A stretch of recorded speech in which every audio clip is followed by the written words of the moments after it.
ഞാൻ ഈ പോകുന്നത് എൻ്റെ സ്കൂളിലോട്ടാണ്. ഞാൻ 8 തൊട്ട് +2 വരെ അവിടെയാണ് പഠിച്ചത്. അപ്പോൾ ഇന്ന് അങ്ങോട്ട് പോകാനുള്ളൊരു കാരണം ഉണ്ടായിരുന്നു. കാരണം വേറൊന്നുമല്ല, ഞങ്ങളെ 3 വർഷം പഠിപ്പിച്ച് ഞങ്ങളെ ടീച്ചർ പ്രൊമോഷൻ കിട്ടിയ HM വേറൊരു സ്കൂളിലോട്ട് പോകാൻ. ഇതാണ് എൻ്റെ സ്കൂൾ. ഞാൻ മാത്രമല്ല, ഞങ്ങളുടെ 10ാം പടയിൽ കുറച്ച് പേരുണ്ടായിരുന്നു. സ്കൂൾ എന്നതിനേക്കാളും ഞങ്ങളുടെ ഹൃദയത്തോട് ഒരുപാട് ചേർന്ന് നിൽക്കുന്ന ഒരു സ്ഥലമാണിത്. ഒരുപാട് ഓർമ്മകളുണ്ട്. അതുപോലെ തന്നെയാണ് നമ്മൾ അവിടുത്തെ അധ്യാപകർ. അവരിൽ ഏറ്റവും പ്രധാനപ്പെട്ട ഒരാളാണ് ഞങ്ങളുടെ ടീച്ചർ. ഞങ്ങളെ കണ്ടപ്പോൾ ടീച്ചറിന് ഒരുപാട് സന്തോഷമായി. ഞാൻ എൻ്റെ വ്ളോഗിന് വേണ്ടിയിട്ട് ഹായ് പറയാൻ പറഞ്ഞപ്പോൾ ടീച്ചർ ഇതാ ഹായ് പറയുന്നുണ്ട്. ടീച്ചറുമായിട്ട് ഞങ്ങൾ ഒരുപാട് നേരം സംസാരിച്ച് പഴയ കാര്യങ്ങളും ഇപ്പോഴത്തെ പിള്ളേരുടെ കാര്യങ്ങളെല്ലാം ടീച്ചർ ഞങ്ങളുടെ അടുത്ത് ഇങ്ങോട്ട് പറഞ്ഞു. ഞങ്ങളുണ്ടായിരുന്ന സമയത്തുണ്ടായിരുന്ന ഓരോ കാര്യങ്ങളും ടീച്ചർ വള്ളി തെറ്റാതെ പറഞ്ഞുകൊണ്ടേയിരുന്നു. അങ്ങനെ ഒരുപാട് സന്തോഷമുള്ളൊരു ദിവസമായിരുന്നു. ഒരുപാട് ചിരിച്ചായിരുന്നു. അങ്ങനെ ടീച്ചർ ഞങ്ങളുടെ ഒരു ചെറിയൊരു ഗിഫ്റ്റ് ഉണ്ടായിരുന്നു, അതെല്ലാം കൊടുത്ത് ടീച്ചറിന് ഒരുപാട് സന്തോഷമായി.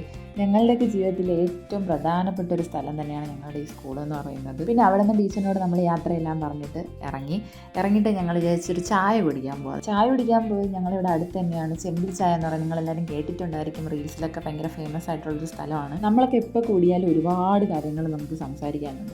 അങ്ങനെ അവിടെ എത്തി ചായയും കടിയും എല്ലാം കഴിച്ച് കുറച്ച് നേരം അവിടെ സ്പെൻഡ് ചെയ്ത്. ഇതെന്ന് പറഞ്ഞാൽ തിരുവനന്തപുരത്ത് നിന്ന് വെഞ്ഞാറമൂടിലോട്ട് പോകുന്ന റോഡ് സൈഡിലാണ് ഈ കട. എൻ്റെ വീടിനടുത്തുനിന്ന് വളരെ കുറച്ച് ദൂരമേ ഉള്ളൂ. ചായ കുടിയെല്ലാം കഴിഞ്ഞിട്ട് ഞങ്ങൾ വീണ്ടും കുറച്ച് നേരം ഇരുന്ന് സംസാരിച്ച്, കുറച്ചധികം നേരം ഇരുന്ന് സംസാരിച്ച് പഴയ കാര്യങ്ങളും ഇനി അങ്ങോട്ടുള്ള പുതിയ ടൂർ പ്ലാനിങ് ഒക്കെ ആയിരുന്നു. അതെല്ലാം കഴിഞ്ഞ് ഒരു 6 മണിയായപ്പോൾ ഞാൻ തിരിച്ച് വീടെത്തി. ഇപ്പോൾ വീഡിയോ ഇഷ്ടപ്പെടുകയാണെങ്കിൽ ചാനൽ ഒന്ന് എല്ലാവരും സബ്സ്ക്രൈബ് ചെയ്യണം. അപ്പോൾ അടുത്ത വീഡിയോ ആയിട്ട് കാണാം. ബൈ.